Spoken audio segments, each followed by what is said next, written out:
In the opening scene of the film, we see a pregnant woman named Tricia, who has been searching for her missing husband Daniel for the past year. That's why she's been posting missing person flyers all over town.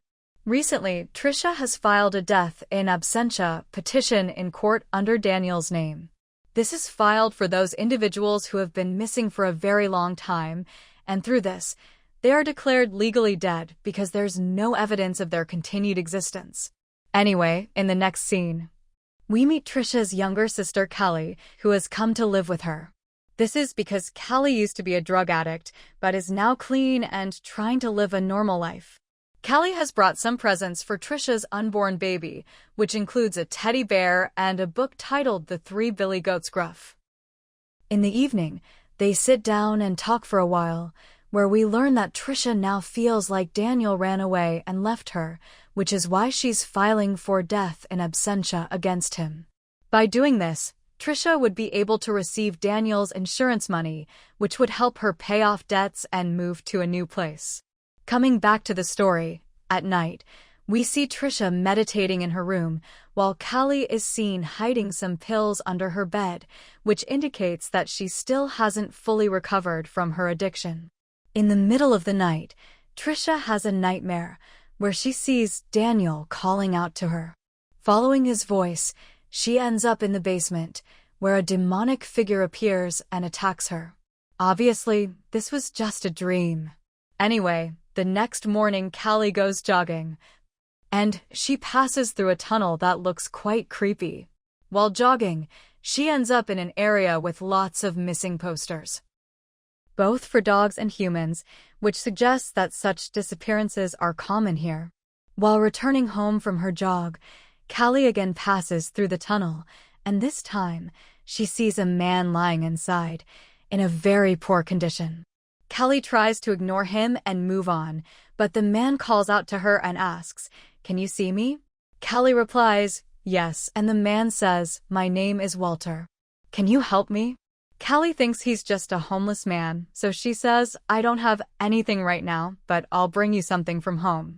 But Walter shows her a chain and starts repeating the word trade, and then says, "Can you tell my son Jamie that I'm still alive?" Callie walks away, ignoring him. At home, she sees Tricia with a man named Mallory. Mallory is actually in a relationship with Tricia, and being a detective, he's also handling Daniel's case. Mallory leaves, and as Tricia closes the door, she sees Daniel's ghost behind it, who tells her, "I know what you did." Tricia gets terrified, but composes herself, because she doesn't want Callie to know she's seeing Daniel's ghost. Later in the evening, after dinner, Callie takes some food in a paper plate and goes to the tunnel for Walter. But this time, Walter is nowhere to be seen, so she leaves the food there and comes back. At night, Tricia again has a nightmare where Daniel tries to kill her unborn child, but before anything happens, she wakes up. The next day, Tricia visits a psychiatrist and tells him about her nightmares. The psychiatrist says it's all due to stress and guilt.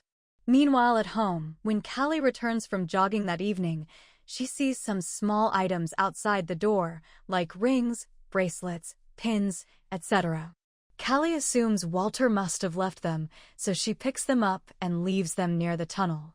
Just then, a man shows up and tells her not to do that. He places a black bag outside the tunnel and leaves. That same day, Tricia and Callie visit a lawyer to collect Daniel's certificate, and there too, Tricia sees Daniel again behind the lawyer, but she manages to stay composed, finishes the paperwork, and returns home. Later that night, as Callie is brushing her teeth, she sees an insect in the washroom and flushes it. Suddenly, she hears insect-like noises from behind the shower curtain and it starts to move. Callie pulls the curtain, but no one's there. Upon returning to her room, she finds all those items she left by the tunnel now lying on her bed. This freaks her out, and she immediately calls the police. Mallory arrives with some officers, who search the house, but find nothing. They tell Callie that the items belong to people who had disappeared in the area. Tricia gets angry at Callie, because Callie had fed that strange man in the tunnel. which may have led him to their home. Hearing all this, Mallory also gets upset, since he had repeatedly asked Tricia to move in with him, but she never agreed. Moreover, from this scene, we're also left wondering, is the baby in Tricia's womb actually Mallory's? Anyway, the next day Tricia goes out for work. After she leaves, Callie does drugs. Sometime later, Tricia returns and shows her the death in Absentia certificate. Obviously, she got the certificate, but deep down, she still misses Daniel. The next morning, Callie goes jogging again and spots a nice apartment available for rent. So, she and Tricia move into the new place. Afterward, Tricia decides to go on a date with Mallory. On date night, Callie helps Tricia get ready when Tricia sees Daniel's ghost again. But she ignores it and heads out with Mallory. However, she starts seeing Daniel again, and this time, Mallory also sees him. Yes, friends, Daniel is actually back, and he's in a terrible state.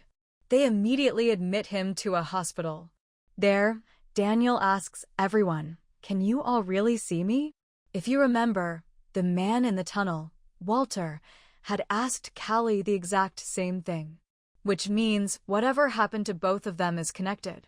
Doctors say Daniel must have had no proper food and lived in the dark for so long that his skin is now pale due to sunlight deficiency. Tricia informs Daniel's parents about his return. Once Daniel recovers slightly, Mallory and some detectives come to question him. They ask where he had been for so long. Doctors say Daniel shows signs of physical harm. When asked, Daniel says, "I was underneath." He refuses to say anything else to Mallory. When they bring Daniel back home, he stares at the tunnel and becomes so terrified that he pees in his pants. Tricia helps him change and puts him to sleep. Later, when Mallory returns to question Daniel again, Callie asks them to leave.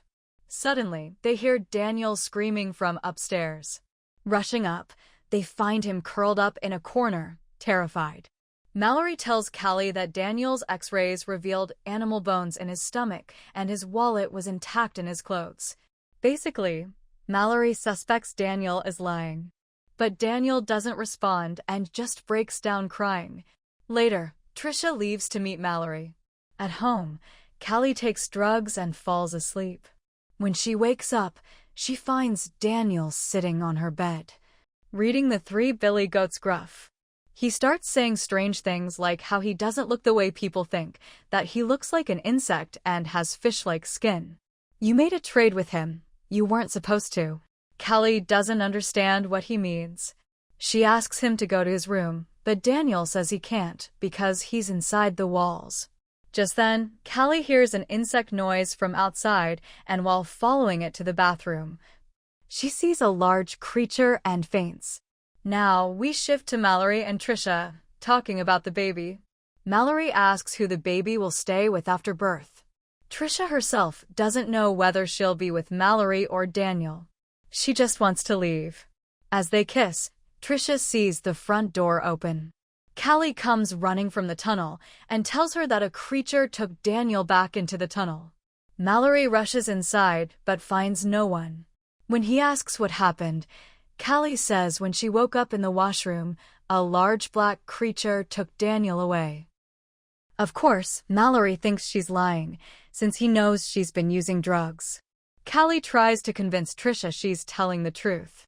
But even Tricia gets angry because now she also knows that Callie has relapsed. She says that drugs have ruined your mind. At this point, one thing was clear: Daniel had truly disappeared again. So now, Tricia begins to feel that maybe Daniel had seen her and the detective kissing. That's why he ran away again, but now, Callie was beginning to understand everything, and she was confident that she had really seen a creature. That's why she starts researching all the missing people. Callie tells Tricia that the man she encountered in the tunnel was named Walter Lampert, and he went missing while on his way to work. His son, Jamie, claimed that a monster had taken his dad. After that, Walter Lampert was declared dead in absentia, and similar to his case, there were many other cases where a monster and that tunnel had been mentioned. Callie tells Tricia that in every culture, There are references to demons and monsters who take humans to their own dimension or world. Now, obviously, Tricia didn't believe any of this and ignores her completely. Just then, Daniel's parents arrive, and Tricia tells them that Daniel has disappeared again. Hearing this, both of them break down in tears and then leave. A while later, an officer comes to Tricia's place and informs her that a body has been found near the tunnel, and he wants both of them to come and identify it. Upon arriving, they find out that the body belongs to none other than Walter Lampert. At that same place, Kelly sees the man who had left that black bag outside the tunnel earlier. He's crying over Walter's body and once again has a black bag with him. Inside the bag is a small puppy, and Kelly realizes that this man was likely the one kidnapping the dogs that had gone missing in the area. She informs the police, and they take the man into custody. This man reveals that his name is Jamie, and that the body was indeed his father's. He starts crying and says, "I just wanted to bury my dad's body." Apart from this, Jamie says nothing more.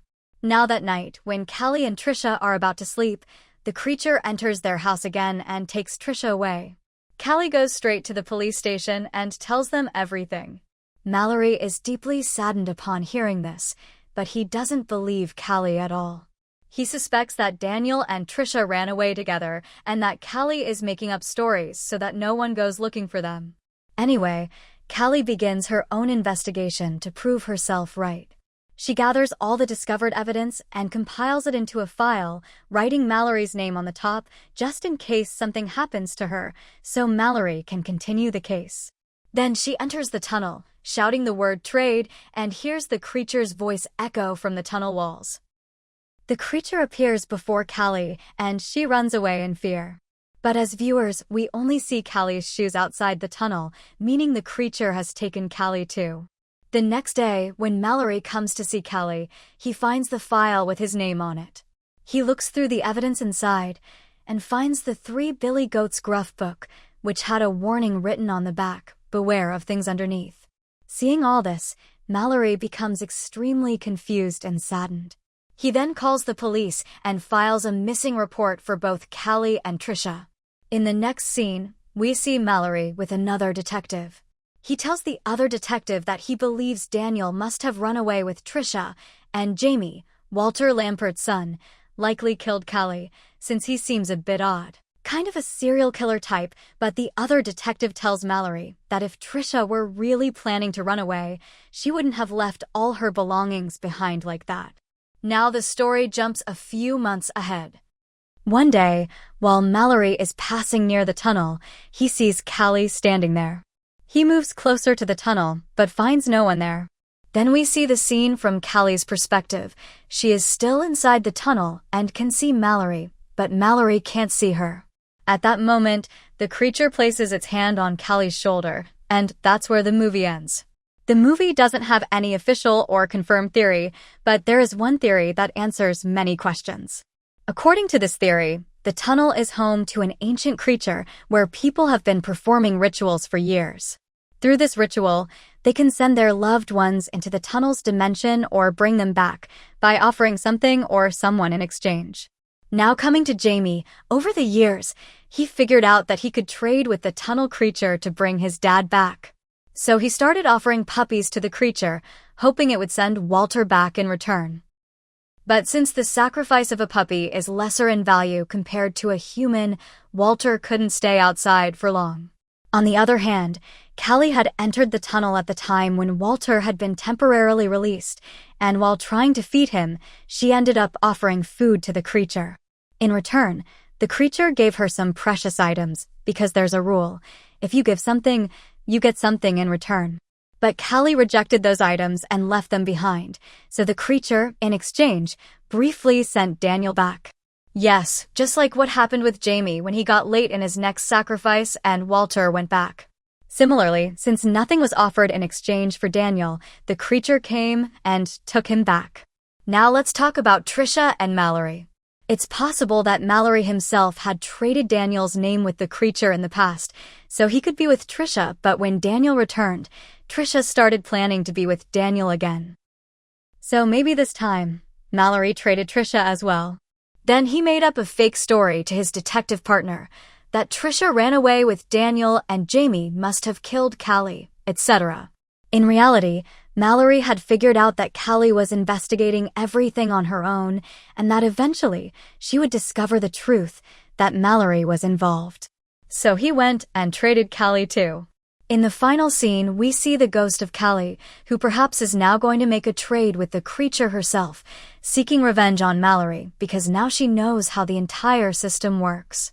This theory, however, doesn't explain why Daniel's ghost kept appearing to Tricia, or why she had such deep feelings of guilt, and why Daniel's ghost kept saying, "I know what you did." Well, this brings us to our second theory. In this theory, the concept of the creature and trade is the same, but Mallory has no involvement. He neither made a trade nor knew anything about the creature. So then why did the creature take Tricia? And why did it take Daniel in the past? Well, it's possible that Tricia herself made the deal knowingly or unknowingly.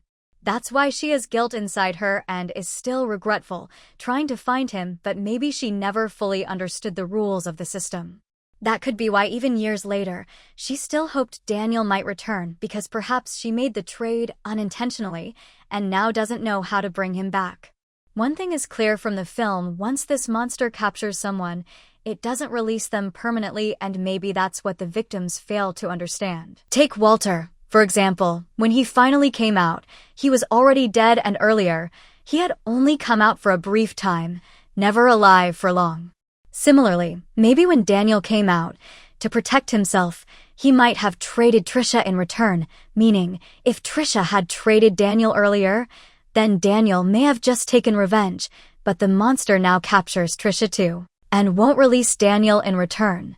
But as per the rule, a trade must happen, so maybe in return, the creature gives Daniel some food because we learned that in the creature's dimension, there's no sunlight and very little food.